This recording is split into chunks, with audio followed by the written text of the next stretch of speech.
Ahojte, dnes sa pozrieme na chyby, ktoré mnohé ženy robia, keď sa rozhodnú schudnúť na vlastnú päsť.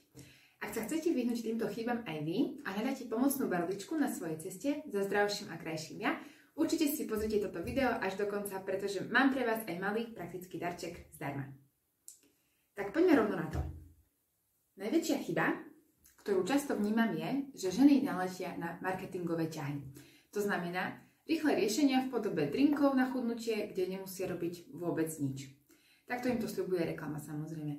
Ja ako výživová poradkyňa tento typ chudnutia absolútne neodporúčam a teraz vám rovno poviem prečo. V prvom rade je to preto, pretože takéto chudnutie nemôže fungovať dlhodobo. Myslím si, že tak ako ja, tak ani vy nechcete byť celý život na nejakých práškoch na chudnutie a už vôbec nechcete, aby sa vaše telo stalo na nich závislé. To znamená, hneď ako s týmto drinkom prestanete, vaša váha sa vráti späť.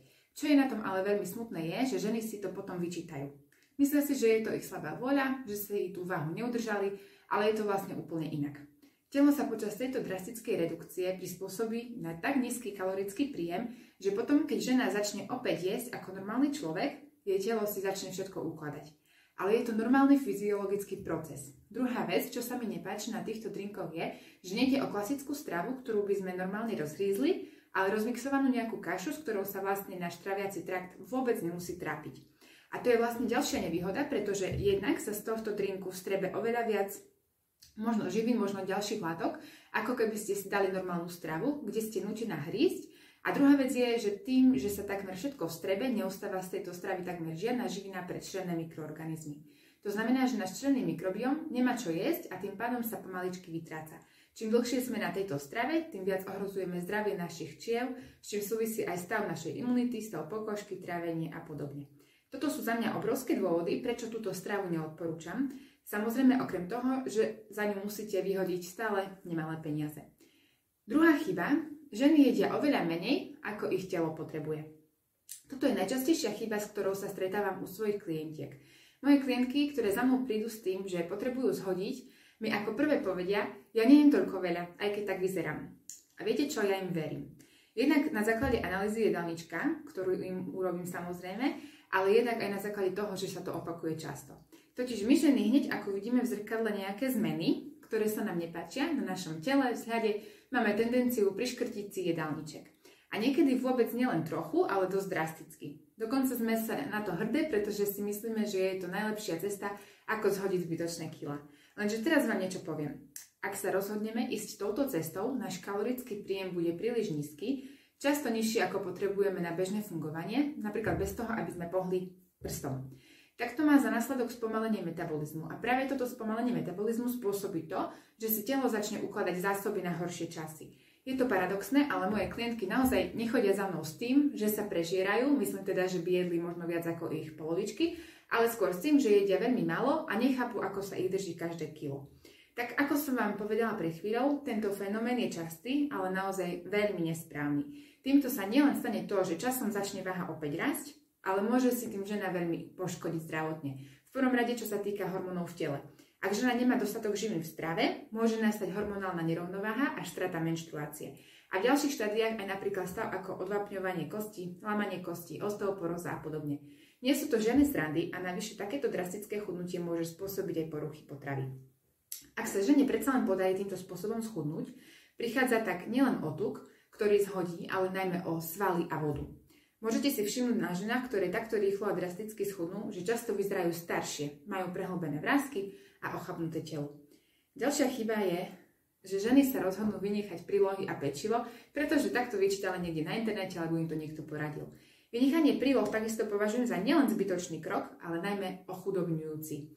Hneď vám to vysvetlím. Každá príloha, či už chlieb alebo zemiaky, či cestoviny k mesu, majú svoj zmysel, tak ako nutričný, tak aj chuťový. Vďaka napríklad celozrnným potravinám vieme prakticky zadarmo v strave príjmať aj minerály a vlákninu bez toho, aby sme ju museli nejakým spôsobom doplňať. Všetko v strave má zmysel a ja učím ženy práve to, aby jedli komplexne. Ak nemajú samozrejme nejaké zdravotné problémy, ktoré im to nedovoľujú, tak im odporúčam, aby jedli všetko. Všetko v zmysle čo najprirodzenejších potravín, samozrejme nie tých vysoko spracovaných. A teda odporúčam aj pečivo úplne v pohode a bez vyčitiek. Ďalšia chyba, štvrtá, je, že ženy sa rozhodnú, že prejdú na striktné diety, ako je napríklad karnivor, alebo držanie postu a podobne. K tomu sa vyjadrím len tak okrajovo. Každý má na to svoj názor, ale karnivor a pôst môžu u žien spôsobiť naozaj hormonálne výkyvy, ktoré sa potom ťažko dostávajú do normálu. Karnivor dieta je postavená na rídzo-mäsitej strave, kde príjmame veľa tukov, bielkovín a takmer žiadne iné živiny. Chýba tu napríklad vláknina, minerály a vitamíny zo zeleniny a z príloh. Táto dieta môže byť naozaj zaťažujúca na obličky, na pečeň a takisto žlčník a za mňa je takisto dlhodobo neudržateľná. Čo sa týka postu, ten nepovažujem za zlý krok, ale mal by byť premyslený vopred a dobre zvážený. To znamená, ak ste žena, ktorú nikdy nezaujímala výživa, trochu viac do hĺbky a nerozumiete súvislostiam v nej, napríklad netušíte, koľko jedla by ste mali prijať denne a akého a podobne, tak takéto veci radšej nechajte bokom. Ak sa naopak v tejto problematike vyznáte, môže vám byť pôst napomocný, pretože je vedecky dokázané, že môže napríklad pomôcť pri imunite a celkovo zresetovať telo. Dokonca je veľmi napomocný aj vtedy, ak potrebujeme ustáliť krvný cukor. Ale za mňa sa to dá aj iným spôsobom bez toho, aby sme museli tieto veci dodržiavať. Posledná chyba, na ktorú chcem upozorniť, je chudnutie bez pohybu. Ženy veľmi ľahko verili tomu, že sa nemusia hýbať, ak chcú chudnúť. Tak ako je bežne zaužívané, myslia si, že ak začnú menej jesť, tak to je všetko, čo potrebujú urobiť. Ja som ale zastanca toho, že menej jesť sa niekedy naozaj nevypláca.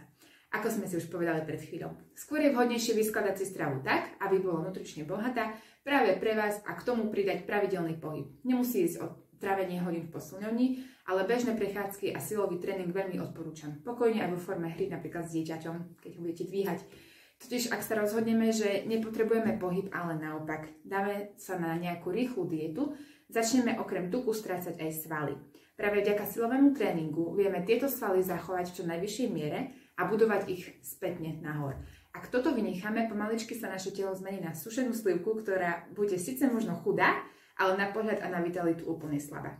Myslím si, že takto chudnúť nechce žiadna žena. Každá z nás sa chce cítiť zdravo a dobre vo svojom tele. Aj keď to znie možno ako klišé, že pohyb potrebujeme pre svoje zdravie, je naozaj na mieste si zapamätať, že je to potrebná súčasť našej životosprávy. Vďaka pohybu napríklad oveľa rýchlejšie môžete spaľovať tuk, ale aj zbavovať sa toxínov a naberať svaly, ktoré potrebujete nielen pre vizáž, ale najmä preto, aby vás malo čo držať ešte dlho rokov. To je vlastne taká prevencia predtým, aby naše telo ochabovalo šialenou rýchlosťou a samozrejme aj pred bolesťou klbov či chrbta a podobne. Tak toto bolo 5 najčastejších chýb, s ktorými sa u svojich klientiek stretávam ešte pred začatím spolupráce samozrejme. Tak a teraz poďme na ten darček zdarma, ktorý som vám v úvode spomenula. Ide o veľmi praktický checklist, vďaka ktorému si už teraz po skončení videa môžete pozrieť, ako na tom aktuálne ste z pohľadu vašej životosprávy. Tento checklist si môžete vytlačiť napríklad na chladničku alebo nosiť ho v mobile a z času na čas pozrieť, ako na tom ste, čo sa zmenilo a čo by ste ešte mohli zmeniť. Nezabudnite si ho stiahnuť cez odkaz pod týmto videom. Ďakujem za pozornosť a vidíme sa v ďalšom videu. Ahojte!